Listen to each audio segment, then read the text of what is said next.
Junior Blues head coach Tony Zasowski. First full week of the players here. I guess just in general, how have things gone since the players have reported? First week, we're excited. I think everybody right now is just happy to be on the ice. Long off season here. We had our tryouts here, a lot of guys in here. So right now, as a coaching staff, we just like getting them out there, able to get the guys together, start building the team bond and introducing all our plays. So right now, first week's been a good week for us. We were able to take things nice and slow. We got over a month until our first game, so everything's going good and very positive on our first week of practice. In terms of players returning, obviously people who follow this team and this league know how much turnover there is, but how many can we expect to see? A lot of familiar faces from last year? We got a nice core of guys. I think that's the exciting thing. We've got Nico Del Majori back in net. We've got a nice core of defensemen along with some nice forwards, along with picking up a veteran in Elijah Barriga, who was a good scorer that came to us by way of Amarillo. So it's nice coming into the season having a core of guys that know the league, know what I'm about, and know what it takes to be successful. So it takes a lot of pressure off our young guys, and we also have tons of talent with our new guys. So very happy with things. I like our makeup, and it should be a very exciting month of September. Yeah, and specifically talking about goalies, and you mentioned Nico Del Majori, and obviously, Jim McCabe played a ton of time for you guys last year and got traded away. So obviously, goaltending has to be a focus for you guys this offseason as you move closer to the start of the season. I think the trade with Dryden obviously was a very good goaltender for us last year. But I think the trade showed the confidence in the guys that were technically our property. Nico Del Majori, when he did play last year, was very good for us, put up very good numbers. He had a phenomenal main camp. We tendered a goaltender, Devin Cooley from San Jose. He also had a very good camp. He spent 2 weeks with us throughout the season last year. A lot of familiarity and a lot of comfort with him. So I think ultimately the trade with Dryden McCabe was more of a confidence to the other two guys than anything that Dryden did. Dryden was a great goaltender for us. Would have loved to have him back, but again, a lot of confidence with the other two. And then our draft pick that we picked up was a kid named Tommy Napier from St. Louis. Tommy was drafted by Lincoln Stars in the USHL. Had a strong chance that he would end up in our league, and we just kind of wanted to secure him that if he ended up in our league that he would be with us. And as luck has come, is that 2 weeks ago we did get the call from Lincoln that he would be coming to us to play this year. And Tommy is a goaltender that's getting a lot of Division I interest. He was one of the last goalies cut by Team USA this last summer to go overseas, the Ivan Helenka tournament. So again, he's one of the top-rated 98-born goaltenders in the nation. A guy that I watched play a ton being in St. Louis. So again, right now as a coaching situation, we've got 3 quality goaltenders. Obviously, most of our fans are familiar with Dryden, so it might make them a little uncomfortable going into the year not having our returning incumbent starter.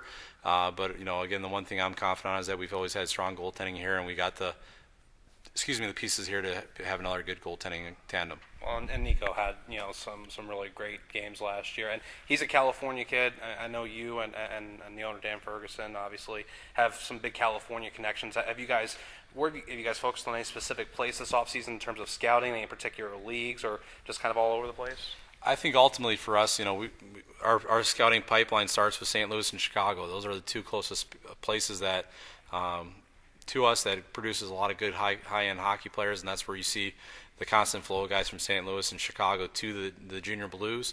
At the same part, you have to look at other areas of the country that you have strong ties to where you can get the top players. And having worked there for 5 years and coached their players, Nico was one of the guys that played for me for 2 years in San Jose.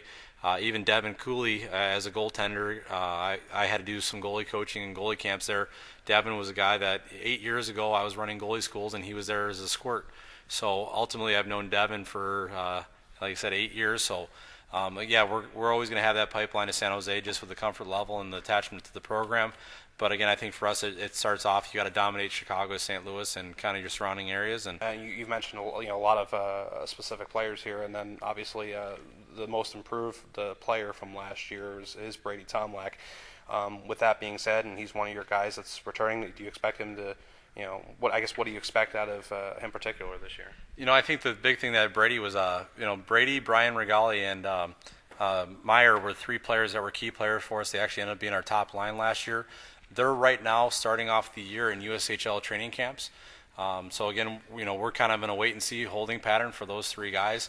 Brian Regali went to Switzerland with Sioux City, the team that protected him, and he ended up scoring 6 points those 3 games. So again, it's not looking good for us that he's going to be back, but for him, it's just showing that again we're developing and moving guys on.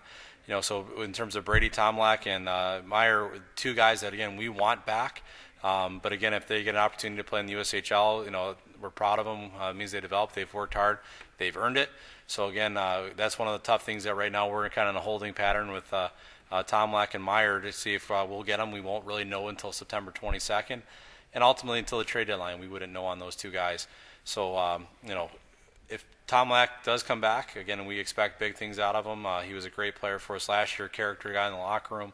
So, again, as a coach, of course, I hope he comes back. But, again, also as a coach, wanting to see players have success, I don't want to see him back. So we'll just kind of wait and see there. I think the thing that we're excited about right now is that we also have 5 other players that are in USHL camps that we might see come back to us.